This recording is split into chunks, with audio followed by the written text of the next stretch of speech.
Hai guys, welcome back to my channel with me Mel. Apa kabar kalian semuanya? Seperti biasa, aku selalu berharap kalian dalam keadaan sehat dan happy selalu. Untuk kamu yang masih setia di channel aku ini, terima kasih. Dan untuk kamu yang sudah sering nonton video-video aku tapi belum subscribe channel ini, jangan lupa setelah kamu nonton video ini, ditekan tombol subscribe-nya dan dinyalakan juga tanda lonceng notifikasinya supaya kamu tahu pada saat aku upload video terbaru. Terima kasih.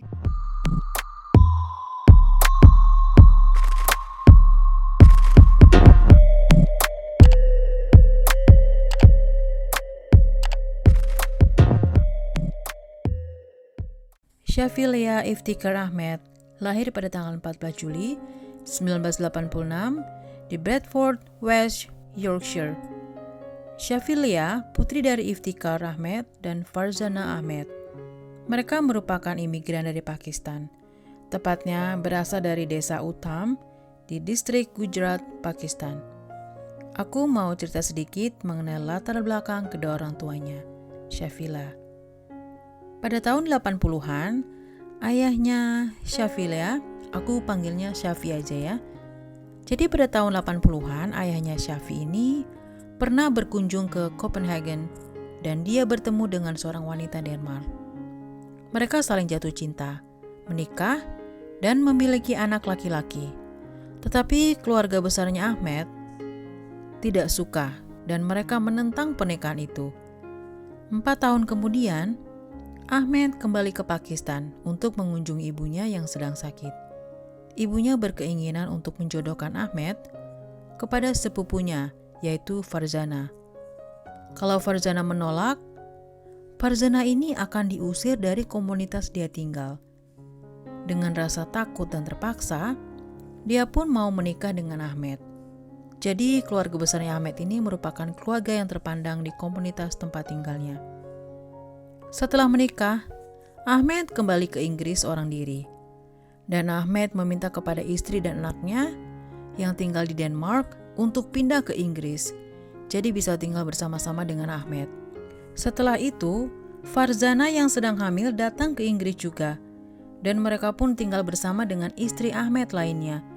Jadi pada saat itu, Ahmed memperkenalkan Farzana kepada istrinya hanya sebatas sepupu. Dengan berjalannya waktu, akhirnya Farzana mengaku kalau anak yang ada di kandungan Farzana itu merupakan anaknya Ahmed dan mereka sudah menikah pada saat Ahmed kembali ke Pakistan. Karena istri pertamanya Ahmed kecewa dan merasa dibohongi, dia pun kembali ke Denmark bersama dengan anaknya. Setelah melahirkan, Ahmed dan Farzana pindah ke daerah Great Sankey di Wellington. Mereka pun dikaruniai 4 orang anak. Anak-anaknya dididik sangat keras, baik moral, kebudayaan, maupun agamanya. Farzana merupakan ibu rumah tangga, dan dia tidak segan-segan menghukum atau memukul anak-anaknya jika mereka tidak menjalankan apa yang dikatakannya. Shafi bersekolah di Great Sankey High School, dan Shafi merupakan anak yang cerdas. Dia adalah siswa yang memiliki nilai A dalam setiap mata pelajaran. Seperti kebanyakan gadis seusianya, Shafi ini memiliki ambisi untuk mandiri, kuliah, dan meniti karir yang sukses. Shafi memiliki impian untuk menjadi seorang pengacara. Orang tua Shafi merupakan pasangan Pakistan konservatif. Jadi mereka ini memiliki konsep kalau tradisi lama itu harus selalu dijaga dan cenderung menolak modernisasi. Karena hal tersebut, orang tua Shafi mengirim Shafi ke Pakistan dan ingin menjodohkan sepupunya yang berusia 25 tahun dengan Shafi dan berharap Shafi menjadi istri yang setia dan taat kepada suami, tidak boleh bekerja, mungkin tidak akan pernah kembali lagi ke Inggris. Shafi merupakan anak tertua di keluarga Ahmed. Shafi ini merupakan anak yang cantik, cerdas, dan memiliki keinginan untuk mengenakan pakaian-pakaian modern seperti teman-temannya. Dan dia juga ingin memiliki pacar yang dia pilih sendiri, memakai make up, dan bebas bergaul dengan siapapun yang dia inginkan, baik yang seagama ataupun yang berbeda agama. Sayangnya, Kedua budaya itu sangat bertolak belakang dengan kebudayaan keluarga orang tua Syafi. Orang tua Syafi selalu mengendalikan kehidupan Syafi. Jika Syafi tidak melaksanakannya, orang tuanya akan melakukan kekerasan kepadanya. Syafi berulang kali menolak perjodohan yang sudah diatur oleh orang tuanya itu, dan itu membuat orang tuanya sangat malu akan penolakan tersebut. Syafi memiliki teman laki-laki, dan itu menurut orang tuanya bahwa Syafi merupakan barang yang sudah rusak. Karena sudah tidak tahan akan perlakuan orang tuanya itu, Syafi pernah berusaha untuk bunuh diri dengan cara meminum cairan pemutih atau bleach. Tetapi dia terselamatkan. Tepat 6 bulan sebelum kematiannya, yaitu pada tanggal 11 September 2003. Atas peristiwa itu, orang tua Syafila membawa Syafi ke rumah sakit. Dan orang tuanya memberikan keterangan kepada tim medis bahwa Syafi ini salah mengambil obat kumur. Jadi karena pada malam itu mati lampu, jadi dia tidak bisa membedakan obat kumur dan cairan pemutih. Tim medis pun tidak percaya begitu saja, karena percobaan bunuh diri tersebut, akhirnya orang tua Syafi memutuskan untuk mengirim kembali Syafi ke Inggris. Setelah kembalinya ke Inggris, orang tuanya Syafi masih suka melakukan kekerasan secara fisik ataupun mental. Syafi harus mengerjakan pekerjaan rumahnya sampai larut malam.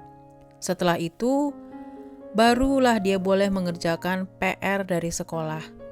Dan mereka menyembunyikan hal tersebut kepada pihak sekolahnya Syafi. Pihak sekolah menaruh curiga atas banyaknya lebam-lebam di wajah dan tubuh Syafi, dan seringnya Syafi tidak masuk sekolah. Akhirnya pihak sekolah melaporkan hal tersebut ke pihak kepolisian dan social service. Pada tanggal 11 September 2003, Syafi ribut dengan ibunya karena Syafi memakai kaos, celana ketat panjang, dan sepatu hak tinggi. Jadi hari itu, ibunya si Syafi ini menjemput Syafi di tempat kerjanya. Jadi Syafi itu bekerja part-time. Ibunya terus-terusan cekcok karena tidak suka dengan cara berpakaiannya Syafi. Perdebatan di dalam mobil tersebut terus berlanjut hingga sampai di rumah. Ayahnya pun ikut marah kepada Syafi. Mereka pun semua murka terhadap Syafi hingga tercetus untuk menghabisi Syafi.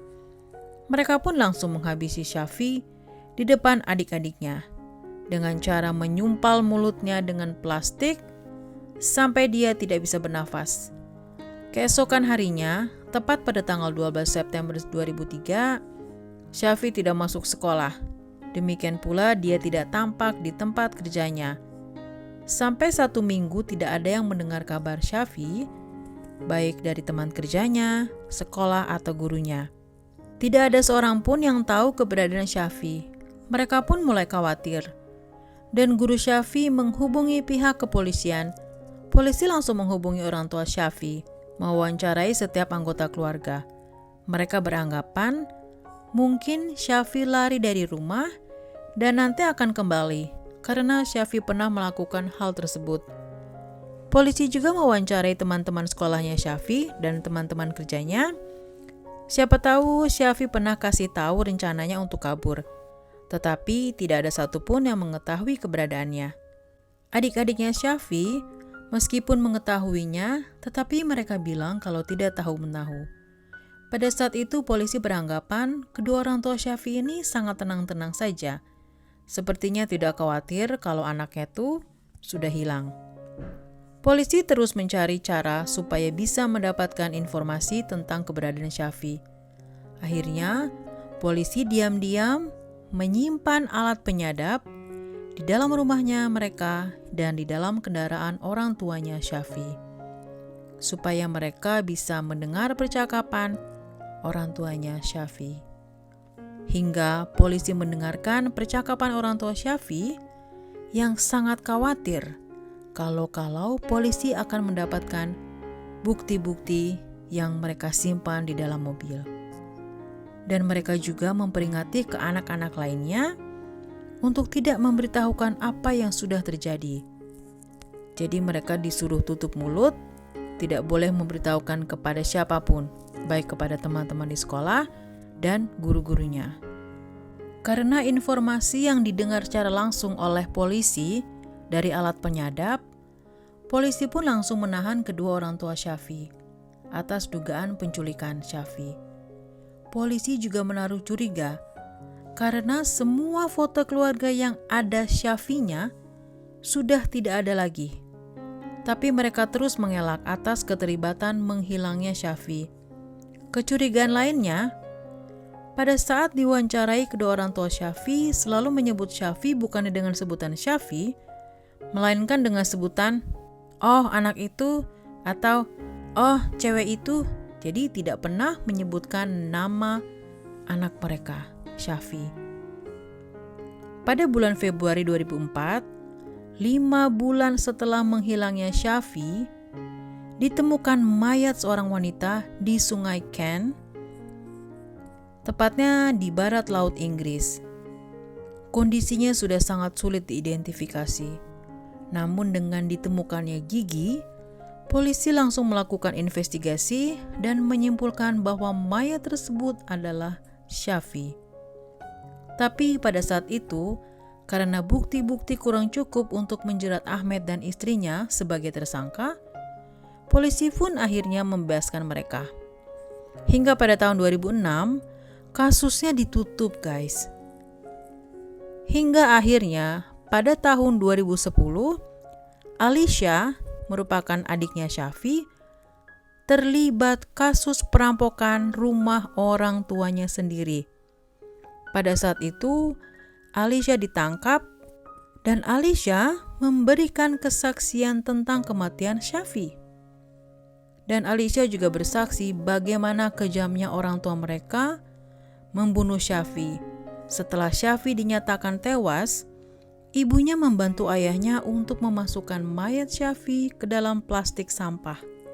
Setelah mayatnya Shafie dimasukkan ke dalam plastik sampah, mereka membawa mayat tersebut ke Sungai Kent. Farzana dan Ahmed pun ditahan dan sidang dilanjutkan di bulan Desember. Mereka dipenjara seumur hidup dan bisa berkesempatan mendapatkan parol atau banding setelah masa tahannya sudah mencapai 25 tahun.